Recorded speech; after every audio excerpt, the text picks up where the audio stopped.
শুধু আমাদের হাবিব সাল্লাল্লাহু আলাইহি ওয়াসাল্লামই না, পৃথিবীর কোনো নবী মন গড়া কিছু বলে না।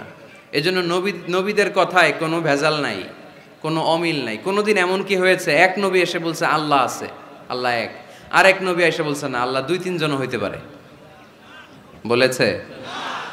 কোন নবী বলেছে এই দুনিয়ার জীবন শেষে আখিরাত বলে একটা কথা আছে, আরেক নবী আয়েশা বলে না আখিরাত ফাখিরাত বলতে কিছু নাই, নাও থাকতে পারে, এরকম বলছে? কিন্তু কবিদের কথার মধ্যে অমিল আছে না নাই? দার্শনিকদের কথায় অমিল আছে না নাই?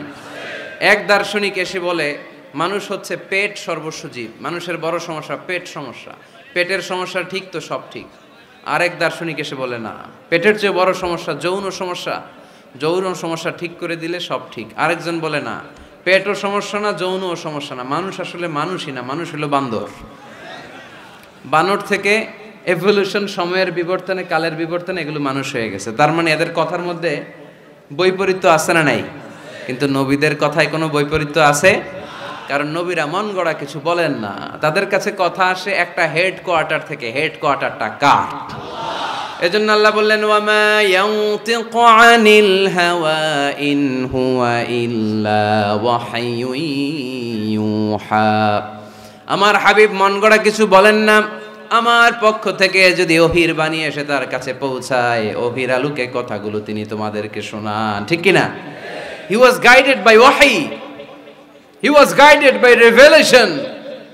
ওনার তো মন গড়া কথা বলা লাগে না, ওনার কাছে ওহি পাঠানো হয়। ওহি হচ্ছে আল্লাহর পাঠানো সিক্রেট মেসেজ। উনি কিছু না জানলে বলে দিতেন আমি জানি না, আমাদের মতো আল্লামা শাস্তে চাইতেন না।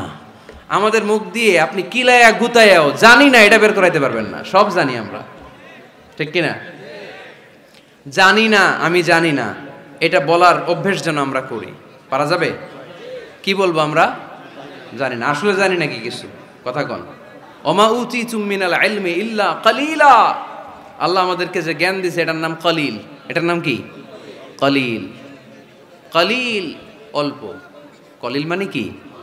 গোটা বিশ্বরে দিছে অল্প, তো এখান থেকে আমি কি পাইছি? কিসের আল্লামা? কিচ্ছু জানি না, আমি কিছুই জানি না। জানে একজন, তিনি কে? মুসা আলাইহিস সালাম আর খিদির আলাইহিস সালাম। ঘটনাটা খেয়াল করে শুনেন। সাগরে ভ্রমণ করতেছে, নৌকার মধ্যে বসছে চড়ুই পাখি। চড়ুই পাখি সাগর থেকে পানি খাচ্ছে। খিজির আলাইহিস সালাম বললেন মুসা দেখো তো এই চড়ুই পাখিটা যে পানি খেলো, দেখছো? দেখেছি। পানি খাওয়ার পরে চড়ুই পাখির চঞ্চুতে মানে ঠোঁটে পানি খাওয়ার কারণে সাগরের একটু সামান্য পানির ছোঁয়া লেগে গেছে না? এই যে দেখা যাচ্ছে পানি। মুসা আলাইহিস সালাম বললেন হ্যাঁ দেখতে পাচ্ছি। খিজির আলাইহিস সালাম বললেন এই চড়ুই পাখির ঠোঁটের যে পানিটা এটার নাম হচ্ছে কালিল, মানে অল্প।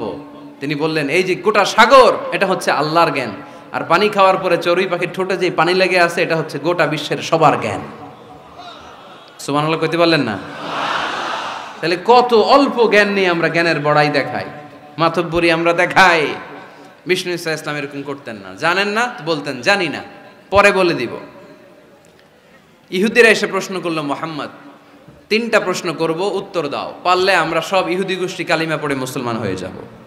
আল্লাহর হাবিব বললেন কি প্রশ্ন? প্রশ্ন নাম্বার 1, মা হুয়া রূহ, রূহ কাকে বলে? রূহ থাকলে মানুষ নড়ে, রূহ না থাকলে পড়ে যায়, এটা কি? 2 নম্বর প্রশ্ন, আসহাবে কাহাফ সম্পর্কে তুমি কি জানো বলো। 3 নম্বর প্রশ্ন, যুলকারনাইন সম্পর্কে কি জানো বলো। আল্লাহর হাবিব বললেন আমি জানি না। কি বললেন? আগামীকাল জেনে জানাই দিব। গদান উজিবুকুম। তারা ফিরে গেল, এরপরের দিন এসে হাজির। আল্লাহর হাবিব বলতে পারলেন না, আবার বললেন গদান উজিবুকুম, আগামীকাল বলবো। ইহুদিরা তারপরের দিন এসেও হাজির। আল্লাহর হাবিব বললেন গদান উজিবুকুম, আগামীকাল বলে দিব। কিন্তু ওহিও আসে না, আল্লাহর হাবিব প্রশ্নের উত্তরগুলো বলতেও পারে, কারণ তিনি তো মন গড়া কিছু বলেন না। ওহি নাজিল হলে সেটার আলোকে তিনি বলেন, ঠিক কিনা? এভাবে 1 দিন নয়, 2 দিন নয়, 5 দিন নয়, 10 দিন নয়, টানা 15 দিন বিশ্বনবীর কাছে আল্লাহ ওহী পাঠানো বন্ধ রাখলেন। সুবহানাল্লাহ পড়েন। বিশ্বনবীর কাছে এই 15টা দিন ছিল সবচেয়ে অসহ্যকর, অস্বস্তিকর 15টা দিন। হায় হায়, ওরা এসে প্রতিদিন উত্তরের জন্য বসে থাকতো আর হাসাহাসি করতো, দেখো এই লোকটা বলে এই লোকটা নাকি সত্য নবী। যদি সত্য নবী হতো তাহলে তো উত্তর দিতে পারতো, পারে না কেন? তাহলে সে ভণ্ড নবী। নাউজুবিল্লাহ পড়েন। বিশ্বনবীরও কথা বলার সুযোগ নেই, যেহেতু বিশ্বনবী মন গড়া বানিয়ে কিছু বলেন না, আকাশের দিকে তাকিয়ে থাকেন, আল্লাহর কাছে বলেন, আল্লাহ তুমি যদি না জানাও, জানানোর সুযোগ নাই। বিশ্বনবীকে আল্লাহ 15 দিন ওহী থেকে মাহরুম রাখলেন, কারণ বিশ্বনবী যখন বললেন গদান উজিবুকুম, আগামীকাল বলবো, এর সাথে বিশ্বনবী ইনশাআল্লাহ জুড়ে দেন নাই। ইনশাআল্লাহ বলতে ভুলে গেছিলেন। তাই বিশ্বনবীকে শিখানোর মাধ্যমে গোটা উম্মাকে শিখানোর জন্য আল্লাহ আয়াত নাজিল করলেন, ওয়ালা তাকুলান্না লিশাইইন ইন্নী ফাইলুন যালিকা গাদা ইল্লা আইয়াশা আল্লাহ। নবী হে, এখন থেকে ভবিষ্যতের ব্যাপারে যদি কোনো ওয়াদা দেন, কোনো কথা বলেন, ওই কথার সাথে ইনশাআল্লাহ যুক্ত করে দিয়েন। এজন্য কাউরে যদি ওয়াদা দেন, ভবিষ্যতের ব্যাপারে কমিটমেন্ট দেন, সাথে কি বলবেন? যদি বলেন যে ভাই আগামীকাল আপনার সাথে আমি দেখা করব, ইনশা, আগামীকাল আমি দেশের বাইরে চলে যাব, ইনশা, আগামীকাল আমি ওমরা করতে যাচ্ছি, ইনশা, সবসময় ইনশাআল্লাহ বলতে মনে থাকবে। এরপরে বিশ্বনবী যখন ইনশাআল্লাহ বলে ফেললেন, আল্লাহ কোরআনের আয়াত নাজিল করলেন।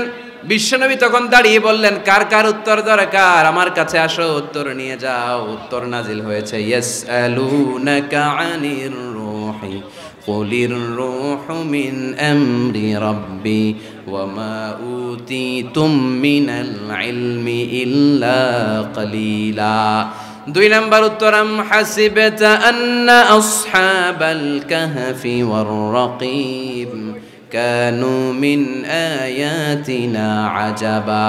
3 নম্বর উত্তর, ইয়াসআলুনাকা আন যিল কারনাইন কুল সাআতলু আলাইকুম মিনহু যিকরা। সুবহানাল্লাহ পড়তে হবে। আল্লাহর হাবিব বললেন, রূহ হলো আল্লাহর আদেশ, আল্লাহর আদেশে ঢুকে আল্লাহর আদেশে বের হয়ে যায়, ঠিক কি না? এটা আল্লাহর আদেশে ঢুকে। পৃথিবীর কেউ রূহ ঢুকাইতে পারে? রূহ দেখা যায়, এটার ওজন আছে, এটার কালার আছে। রূহুর কালার কি দেখা যায়? 2 কাঁধে যে 2 ফেরেশতা আছে দেখা যায়? 2 কাঁধে ছিল যে তোমার 2 জনা পাহারা, তোমারে একলা থুইয়া পালাইছে তাহারা। তোমার 8 কুঠুরি 9 দরজা বন্ধ যে ওই হলো রে হলো মুখে আল্লাহ রসুল সবে বলো।